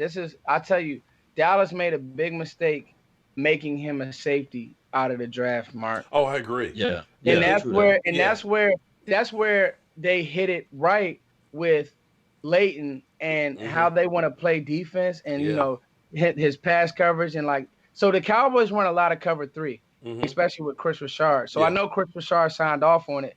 Having a linebacker that could drop in those deep thirds, drop in those zones, who could run, because Leighton, I'm not gonna lie, I still don't think he's like a thumper, but he can move. He makes great tackles. Exactly. He can move. He makes great. You know what I mean, Law? He makes great tackles. If you look at both of their scouting report, Jalen Smith and Leighton, they got to stay clean. They got to stay clean. They can't fight through trash, disengage, and stuff like that. They good coverage. I'm gonna ask you. And what's the best way to keep those guys clean? Oh man, that trash can full of dirt. I can see right now what we're gonna have to do the next time I get Vosh over here. We're gonna have to just tie his ass up and put a gag in his throat or something. Because because listen, and that's my thing. If you get that beast in that middle who requires double teams, that guard is not getting to the second level. That means Van Der Esch and that means Jalen Smith. They are roaming the zones. They're making the plays. I'm gonna tell you, hey, Foots, you're a scouting guy. What's your scouting report on the Saunders kid, the Khalil Saunders? Oh man, Colin Saunders. Colin Saunders. Okay, what's your scouting report on him? I love him. I think that he's twitched up for his size, right? I think, and he's a small school kid, but you know what? He has a great story. Now, he looks like a desk. He looks like a small desk because he's only 6 feet. But man, Law, did he come to the Senior Bowl and show out? Now, what you got to figure out is this regime. And Mark, Law, Rod will say, give me a guy in the 5th round, give me a 4th rounder, and maybe you can get Saunders there. I love him though. I kind of wish. Now, if you tell me if you guys really want a plugger, right? If you see Christian Wilkins start to fall, okay, and you want to go that route and buy and Mark, you want your 300-pounder, trade up and get Christian Wilkins. You talking about a mother effer that will plug, that can play some 3, that he can play some 3 at 300 pounds, and he could take up 2 blockers. This kid, so the thing is, he didn't test off the charts, but you gotta go watch his film, and then you'll see that he's like those Alabama D tackles that were coming out last year. I love him. I really do. He's very similar to Daron Payne and just kind of does everything that you need him to do inside and definitely can occupy 2 blockers for sure. And so when I'm watching those big guys, whenever I'm watching film, I want to see, are they playing throughout the whole series? If you watch Wilkins, he is. So I like Saunders, but if you really want a plugger, trade up and get your guy. That's what I said. Because you were able to get Quinn, now you're not why do we need all these picks, especially if we're not going to sign them all or you're getting to the point where you're going to have to let some valuable people go. But Cowboys Crunk, I didn't realize that Cowboys Crunk said we were 32nd in the league in defensive penalties, fewest pass interference in the NFL. I did not realize that. That's kind of surprising. Yeah, man. I mean, so I definitely wouldn't be mad at a 3-tech. I mean, at a 1-tech Mark. Get your 1-tech in there, 330-pounder. That can move. Now, that's the thing that you want to get is because see the Cowboys' philosophy is because like you're pointing out that they do a lot of different twists and stunts and stuff like that. They're going to get the tackle who's got to get outside, and if you've got a tackle who is slow and can't get to the outside, when you got Tank Lawrence twisting on the inside, crashing between the guard and the tackle, then you're going to get a quarterback like a Russell Wilson that's going to go ahead and eat you up on the outside. So that's part of the reason why that philosophy is we don't want that, as Vosh would say, that trash can full of dirt. But see, I kind of like at some point, you just got to say, I got somebody who's just going to eat you up in the middle, one-on-one, who's just basically going to punch that guy in the mouth and push him in the backfield right into the quarterback. Yeah, no, I agree. We may get a little bit of from that Christian Covington kid. We might get a little bit of that. Mm-hmm. And Yeah, I then think so. don't sleep on this too. After the draft, if we don't get the guys that we really want, Round remember it's a 2 free long way agency. before the round 2, and then Round just 3. just think about this. They brought him in, and it's been hush hush. Malik McDowell. I know a lot of people had their reservations on him. They said that his health report came back decent or okay. So it could be the fact that they're just waiting till after the draft. And if they don't get the person that they really want, I know that he can be a David Irvin 2.0. But I'm thinking that maybe, just maybe, they might slide him out, may give him a call. I'm just saying. And here's another thing you got to look at too, because teams are now looking at the compensatory picks. It's changed the dynamics of free agency. Okay, if you sign a guy before May 7th, it ends up meaning that gets counted against guys that you lost. So if you gave up a big high-priced free agent, you bring in another one that's high-priced, then you don't get that compensatory pick. So you have that first wave of where people are saying, I got to get this guy. But now you see guys like Ndamukong Suh and stuff out there that teams are like, we don't want to pay them big money. And they're sitting around, and you'll see come, after May 7th, you'll start to see some of these guys having to take less money and also still being out there, being able to be picked up. So you don't know what you'll be able to do money-wise with some of these premier talent guys. So you don't know. And, of course, after the draft, you got, these teams that said, we didn't think we were going to get this guy, so we can let go of this higher price, veteran and stick with the young guy and plan for the future. So you'll still see some really good guys with some tread. And if you go through with the philosophy of renting them for a year like we were doing with Robert Quinn and Randall Cobb, you may be ahead of the curve, kind of like New England. And I know all you idiots out there that keep talking about New England. Well, you talk about New England because they're doing something right, because every freaking year they're in the playoffs and challenging for a Super Bowl. No, so I'm going to pick them apart and try and figure out what I can do like them. They're doing something amazing. So, Mark, I just saw a question in the comment box that I want to address, and I want you guys to keep these names in mind. There are 5 names as safety that I want you guys to kind of keep in mind. And it's going to be funny. It's going to be weird because none of these guys – so it's not going to be a situation like where you had Minkah Fitzpatrick last year or what's my boy from San Diego? Well, from the Chargers. I was just talking about him too. I think that he from the Chargers that I wanted Dallas to draft, and now I can't think of his name. But it's not going to be those 2. So what's going to happen is during the draft, Adderley could go possibly 1. Abram could go safety 1. And I don't see Thompson going 1. But those are the names. But Juan Thornhill, Gardner Johnson. Somebody just asked me about Gardner Johnson and Jonathan Abram. If we stay in Savage, if we stay at 58, those are the names more than likely that Dallas will be up. Yeah, Derwin James. I love Derwin James. Thanks, guys. Those are the names that the Cowboys will more likely have pegged. Now, I don't know if you've watched Abram. He's super high for me. He's super low. He misses a lot of tackles, but the plays that he makes, they're like incredible. Adderley, he scares me because he played at Delaware, which isn't a Power 5 school. And I don't like the fact that even when I cut on a film of Delaware, I didn't see a player who always wanted to come up and make tackles. Taylor Rapp wants to tackle everything moving. You don't have to worry about that. He will come up and hit you. He will wrap you up. He's coached so well because he comes from that Peterson system. Thornhill is the one who I just can't make a decision about because I look Kevin at Arnold. Thank you very much. He at the combine he ran like the wind, Law. He's a ball hawk, Yeah, but then on film I don't always see him play that fast. Like Jonathan Abram plays way faster than him on film, and Savage.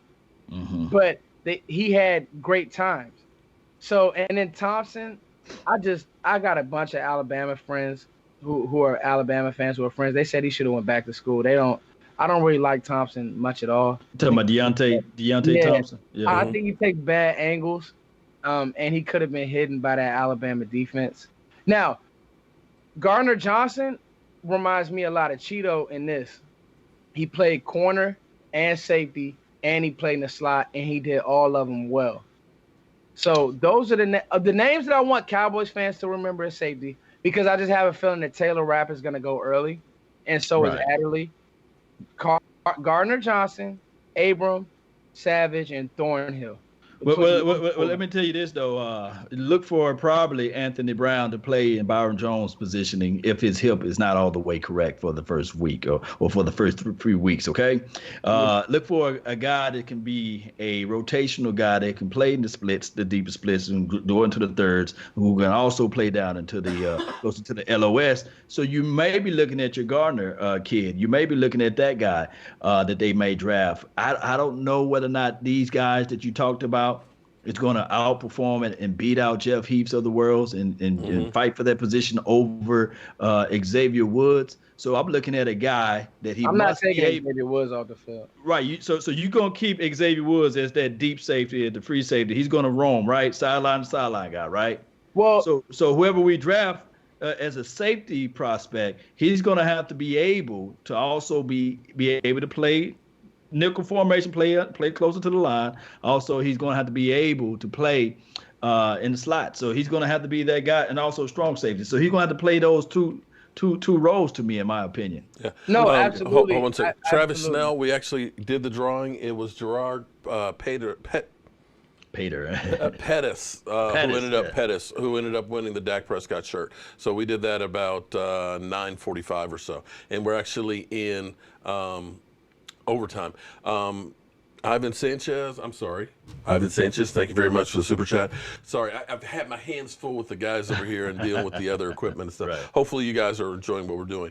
So I'm going to ask you guys a question real quick. Ed Warder is actually tweeting and saying that the Cowboys have all the leverage on Dak Prescott as far as the quarterback situation. And we know that Stephen Jones said that, Dak's got to understand that he needs to take a team-friendly deal to surround him with players to try and challenge for a Super Bowl.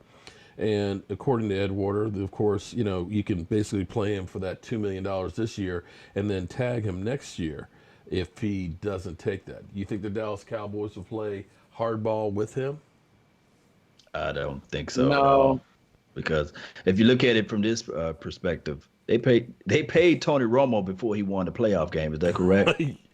Remember, that was the news and the story all across the world. They paid him 105, 106 million, whatever it was, 55 million guaranteed. They extended him, and they said he only won one playoff game or he didn't win a playoff. Whatever it was, they he only jumped won the gun on him. Okay, in his whole career. So was that before? Somebody in the chat box. I know you guys got the history. So he had to win one before Jason Garrett. Yeah. We beat the first one he won was it against the Eagles? The Eagles, yeah. And then we got our ass kicked against Minnesota Vikings. So that was 2000. I think that was with Wade. Yeah. So they paid him before that. Did they pay him after or before that? I think it was before that, right? I can't remember. I don't know. But either way, we didn't get much out of that that 55 million guarantee. We had 16 million of it as dead money, that we just finished paying off last year. Yeah, so I'm thinking that from my knowledge of it, I think that they don't pay hardball with Dak Prescott. They go ahead and give him his money. But they probably wait a little bit and see what Carson Wentz is going to do, and they probably see what the other kid, Russell, is going to get as well. All right. So we'll have to wait and see how that goes. But we got the draft coming up in literally 16 days. It's crazy because to me it feels like everything's going by real quick. When I put this countdown clock out here, it was like 226 days. We're now under 150. And I know that's still a long ways to go, but the team starts getting out on the field, I believe, on the 15th of April to start OTAs, workouts and stuff. So it ain't long before we're going to be knee-deep in the season. Final thoughts here? It's going to come quick. Yeah, I can't wait. It's right around the corner, man. I can't wait as well. So, Foots, let me get your final thoughts here for the night. Man, always, Mark. Just thank you guys for having me on.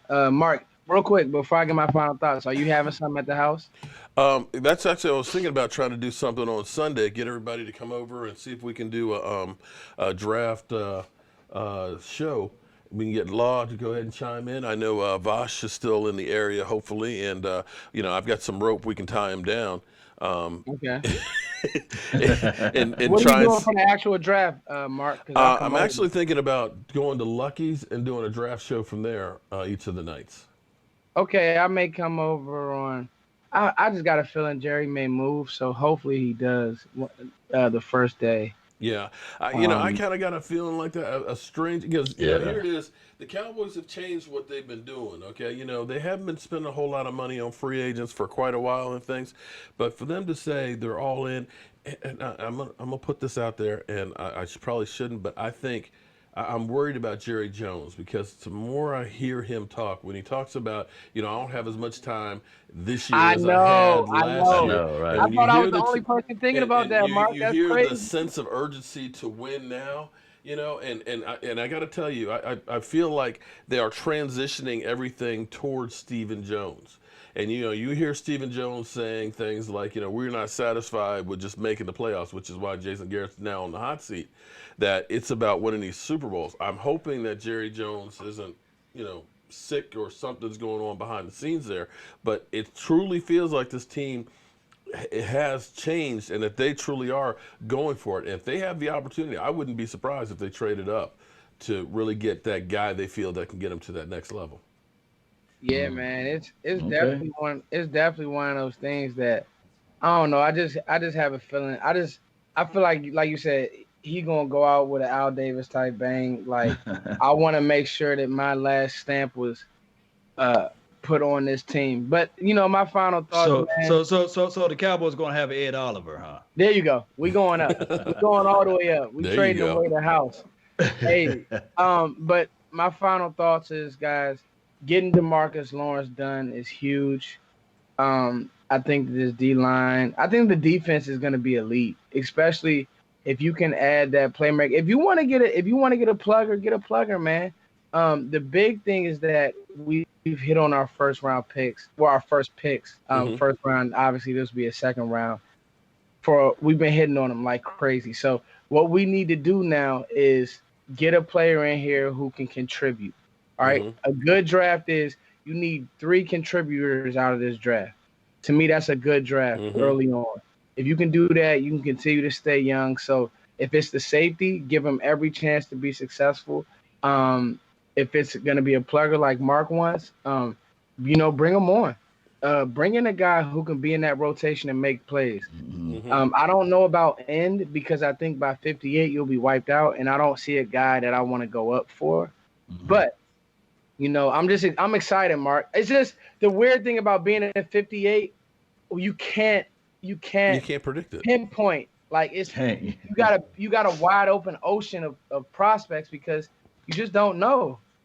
And that's why I feel like what the Cowboys have done by plugging all the holes in free agency, that you can basically there's going to be somebody that falls to 58 that's going to be a lights out player that nobody thinks is going to be there.